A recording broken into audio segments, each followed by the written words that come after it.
Hey everybody, welcome back for more live sound tips. It is a Monday night down here at the bottom of the hill, and the club is closed. There's no show happening tonight, so I wanted to make use of this time. I'm attempting to recone a speaker for the first time based on watching YouTube tutorials. We'll see how that goes. I'm letting some glue dry right now, so I figured I'd bust out the flip cam and hook on the Countryman lav mic and do a little bit of talking at y'all. I've been wanting to do something in the last couple months where I basically start maybe trying to put some context to a lot of the recommendations that I have, because you know, if you haven't seen this channel before, my main thing is that I really try to emphasize and talk about the importance of the psychology side of the job and sort of the philosophy and work ethic and ethos and the kind of thing that will make someone become a more in-demand engineer for wherever it is that they happen to be working.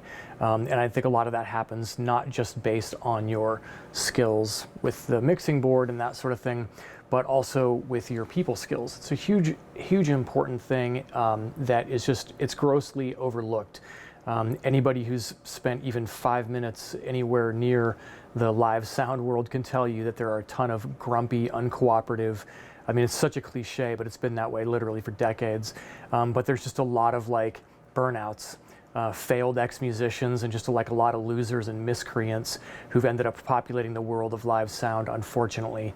And my goal here with this channel and these videos is to try and reach younger, or not necessarily younger, but newer beginner level engineers and get them the information that they need to help them be successful and help them build good relationships with people and not have to work in bars and small clubs for the rest of their career and be able to move on to bigger and better things, which I fortunately got the chance to do.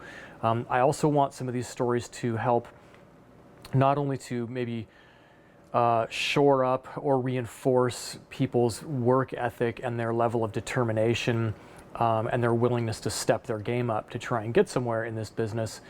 But I also want some of these stories too to help dispel the idea that like luck is ever a factor. A lot of times, you know, again, with psychology being so neglected and not really considered or thought about enough by most live engineers, you'll hear people dismiss things as saying, oh, well, that person got lucky that they got that job at that club, or they got lucky that they got a touring gig with that band, or they got lucky that they got hired by that huge, you know, regional sound company and that they get to go out and build giant PA systems for festivals or whatever. And so they'll just sort of chalk a lot of things up to luck, and they just say things like, oh, well, you know, it's all about who you know in this business.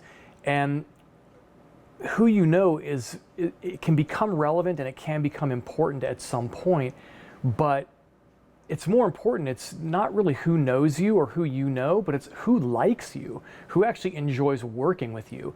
And that is the sort of thing that you can really only create through having a good work ethic and being a decent person, and it's something that you have to build up with people over time. So again, like I think that trying to talk about work ethic and the importance of why you want to work hard.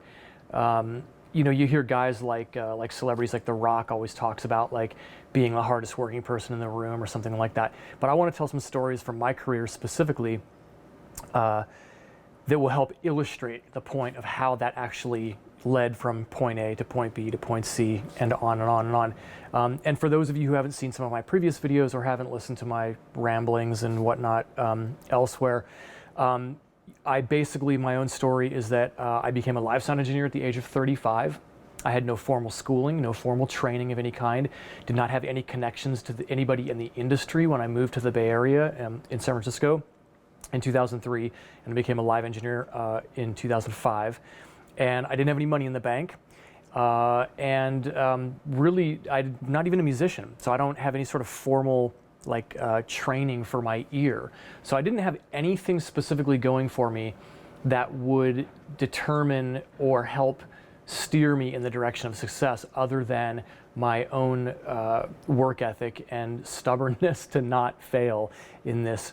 And what I can say, and I don't say this to try and, like, I'm not trying to like brag or make it sound like I'm supposed to be cool, because this is stuff that happened a long time ago and it's in the past now, so it's not particularly relevant to me. It's only, I say these things because it's only relevant in that I want it to be an inspiring example to you of what you could possibly do through your career, particularly if you are concerned about like having good relationships with people and networking and that sort of thing. And what I can say is that in 3 years' time, from never having mixed for a live band before, I went from mixing from about 20 people a night to 20,000 people a night. I did that between August of 2005, the first time I ever mixed a live show at a tiny little bar for a little punk rock show over in Alameda across the bay.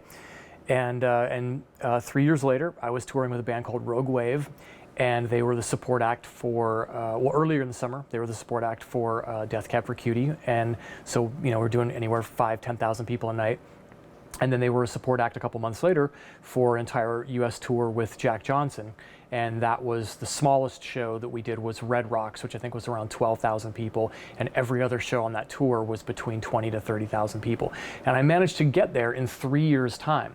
I don't know anybody else who's ever done that. I don't know anybody else who became an engineer with no training and no education and no classes and no money and no connections to other people in sound companies or anything, who started doing it as late in life as I was doing it, who ended up going as far. And I did a lot of other stuff beyond that. And again, I'm not saying that to like try and be like impressive or cool. I'm saying that just because it's a fact and it's possible. And I think that a lot of people are just setting the bar too low, and they're not willing to work hard enough to really get far enough to do a lot of those cool things that I've been able to do. But I know that there's also a lot of you who are willing to listen, and you're tuning in, and you're all hitting me up on the YouTube comments with a lot of cool comments and questions, and you're hitting me up on Instagram and Facebook and sending me emails through my company and all this stuff. And so that's been really encouraging. It's been really cool to know that there are people out there who are interested in this kind of information.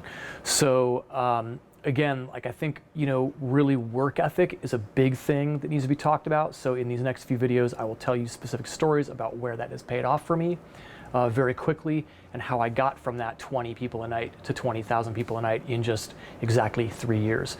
So I'll wrap it up with that. This will serve as sort of a long-winded blathering intro to other long-winded blathering that'll happen elsewhere, but that's that. So thanks again for tuning in. I appreciate it, and I hope that these stories will resonate with you and inspire some of y'all to push things even further with your careers. All right, talk to you later. Bye.